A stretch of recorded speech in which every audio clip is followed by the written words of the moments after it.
I'm Jackson Wright, and I'm calling from Ohio. Well, so my question was, I'm not like a musician or anything, Okay. but I'm still in high school, and like I'm going to be graduating soon. And I was wondering, like, your personal story, like, did you know that music was what you wanted to do, like, when you're in high school, like, that's what I want to do, or, like, and how did you really decide what you wanted to do?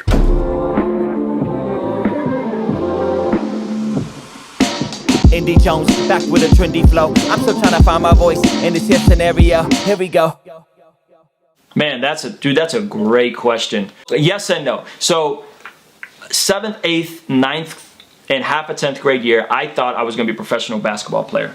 Like I was like, I'm gonna be in the NBA. Like that was the plan. You know what I'm saying? Like I'm gonna be in the NBA. Yeah, that's right.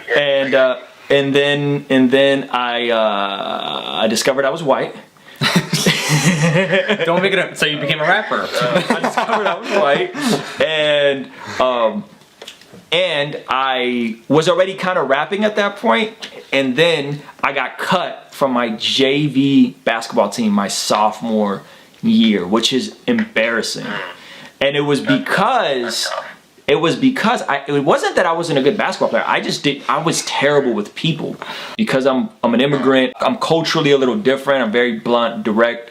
And especially in high school, I was a jerk in a lot of ways. And this is around the same time that Eminem was really exploding, like 99, 2000, 2001. And so I think for me, I was already dabbling with music, and that kind of was like, oh man, maybe I can do this. And then when I really got saved, that's when it was like, okay, I know that this is what I'm supposed to be doing. Now, here's the thing about like purpose and knowing what you want to do. So yes, to answer your question, my senior year, we did this thing called senior exhibition, where all 4 years of high school, you were supposed to research a career, and then your senior year, you were supposed to go and give a 10-minute presentation. So my 10-minute presentation, my senior year of high school, the end of high school was, I want to be a recording artist and run an independent recording label. Like that was my thing. And at the time, like this is 2003, so at the time there was no MySpace, there was no Twitter, there was no Instagram, there was no SoundCloud. It was a lot of pushback from teachers that were like, you know, the odds of you doing this and making it are very low, and you know, it's like a lot of that stuff before the internet really took over. And I ended up going to college, and in hindsight, college was great. It did two things for me. It taught me a lot at junior college in terms of recording techniques, but I did it because that's what you were supposed to do socially. That was the expectation.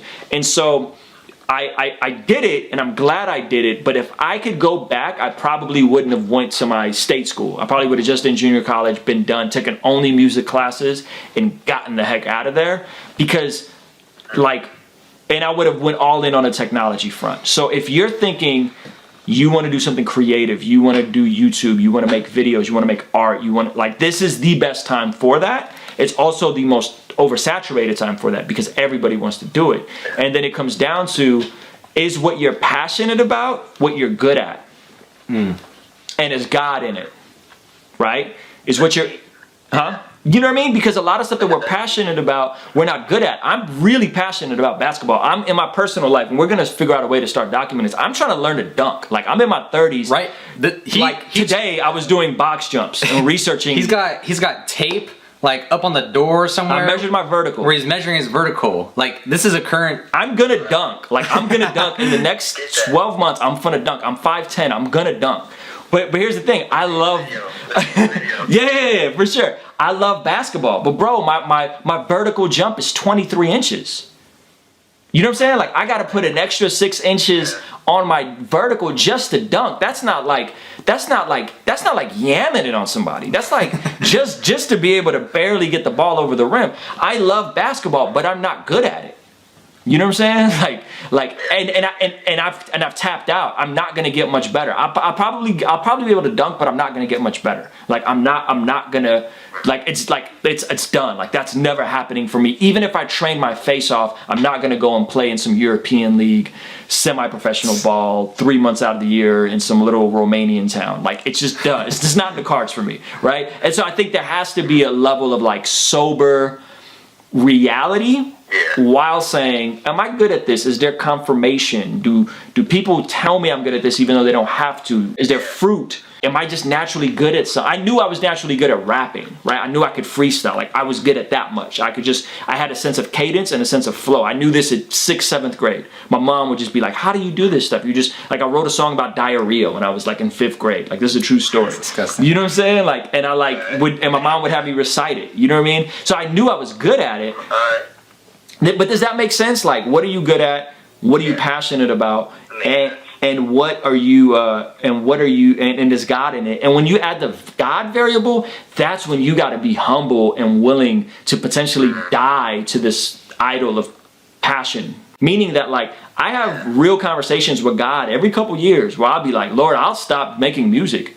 Like, I'll stop. If you don't want me to do this, like, I'll stop. I'll fall back. I'll do management. I'll pour everything I have into the John Keats and the Jet Troubles, right? But he repeatedly keeps showing confirmation. He repeatedly keeps revealing himself. He repeatedly keeps increasing. I'm going to New York on Monday. I'm taking my wife and my son to New York for a week on Monday at a college in Brooklyn. I used to dream about like playing shows in New York. I'm in New York like 7-8 times a year now. There's measurable fruit. There's measurable growth. Does that answer your question, man? Like, I want it. There's a balance to it. You know what I mean? Yeah, that answered my question, and it answered the question I was gonna ask. You answered it without me even asking. I was gonna say, so how do you deal with like the pushback of like you know you're talented at something, you know, like rapping, you know, talented, but the teachers told you like that's not something you're gonna do, like, so, you know, like how do you deal with that, like, especially like there's a bunch of other people doing it, you know, I guess, and then you said, you know, God in the check with him, so you answered that. Yeah. So are you specifically talking about rap? Like, you want to rap, and it's okay, like you could be like, yes, I want to rap, like that, even if you're unsure about it. Like, is that what you? Yeah. Nah, I don't know. I just kind of in general. Yeah, I think I have a chip on my shoulder with education in general. Like, don't let schooling get in the way of your education. Okay, don't let schooling get in the way of you learning, especially at the college level. Like, teachers at the college level are people that didn't make it in said craft, and now they want to teach people about it. Right? Like, you're not going to tell me about how to make it as a musician, and you never made it as a musician, my guy. You know what I'm saying? Like, you're not going to tell me how to make $1 million, and you've never made $1 million. Right? So that's education. Education and schooling are two different things. You could be educated and not necessarily be down with the traditional education system. You know what I'm saying? Like, I don't rock with what college has become. And if someone's not sure if they want to go to college, i.e., they're not sure if they want to be a school teacher, a doctor, a lawyer, whatever. What else you need a degree for? If you're not sure, like, I'd be like, bro, like, take a year off. Like, go refine your craft. Go figure out how to make money. You know what I'm saying? Like, figure out how to do something that adds value to people, and how can you make money off of it? And that doesn't mean just your art. I mean, like, what can you flip? What can you learn to sell? What can you know what I mean? Like, what value? Maybe it's just growing a side landscaping business, mowing lawns, and figuring out a way to make $1,000 a month mowing lawns. Like, I don't know, you know what I'm saying? But I do not encourage kids that aren't sure about what they want to do, or they're thinking about doing art. I don't encourage them to go straight into college, because that's probably going to be, or like a 4-year college. Like, if community college is different, like, but if you're not sure, man, like, and that's tough, bro. Like, that's tough, because people are like, yo, college, it's safe, and da-da-da-da-da, but like, you don't want to succeed at something you hate. Yeah. I saw, a long time ago, I used to edit Rapzilla interviews when I was like 16, 17, right? And so Ruslan had a little Rapzilla interview I was editing, and I always remember this. He said, we live like in a society where everyone puts all their time into their plan B or plan C, but their plan A is entrepreneurship or a music artist. So it's like, why are you spending like 90% of your time in something that isn't even your plan A? That's a fact. That's a fact. And if you're serious about your plan A, you have to know and understand every facet of it, almost to the point of obsession, with respect to making sure you honor God with your time, with your money, with your attention, right? And self-awareness. And self-awareness, right? Self-awareness, meaning that, like, if you want to be a rapper, are you a white dude? Yes, I am. Okay, so if you want to be a rapper and you're a white dude. I can't jump either. Okay, I'm white, I rap, I have to be super intentional about things that white guys naturally aren't good at, like visual aesthetic, right? Like the way I carry myself, like not coming off someone that's culturally appropriating black culture, right? Like I have to be super aware of that, because I have to understand, despite that hip hop is a multicultural, multi-generational, my tone, like as a white dude, I naturally have a different tone than like someone like Foggy Raw, who just has this buttery voice, or Belief that just, like that's just like genetics. Like my voice will never be that cool. You know what I'm saying? Like because I'm white, and I have to be aware of that. And aesthetically, like I'll never be viewed as the cool guy unless I'm intentional, right? And a lot of hip hop and music and art is like cool. So as a white dude, I have to be, okay, what am I gonna do? Do I go the beautiful eulogy hipster pastor route? You know what I'm saying? Or like, do I go like the Andy Mineo hype beast, you know what I'm saying, like route? And I gotta find that balance for myself. You know what I mean? Like, and that's super important. And most white rappers overlook that. Like they show up in like,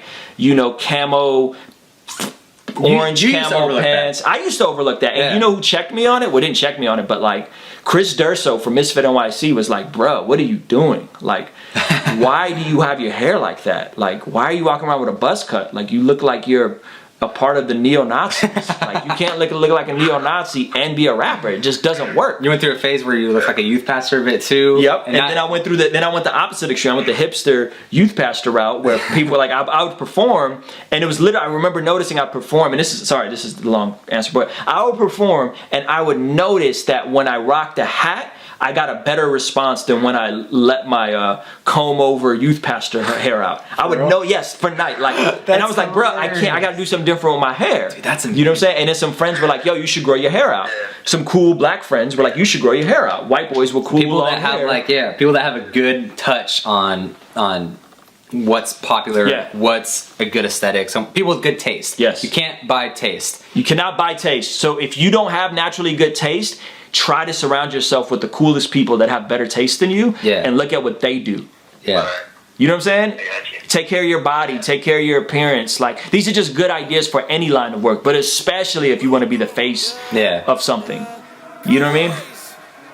Yeah, I know what you mean. Alright, thank you very much. Dude, thank you so much. Grown man, how I'm moving with the rock. Y'all swine, how you moving with the ops. Self-made hobby up in the shop. Stay paid, I don't care about the props. Praise God, change ways. Never been just about a payday. Glow up, then it turn into a melee. Coming down, so they hollering out, Mayday. Yeah, if you doing this for dollar signs, odds you are out of line. Yeah, pay attention to the product line before that is modified. Yeah, eyes up on the bottom line before you are out of time.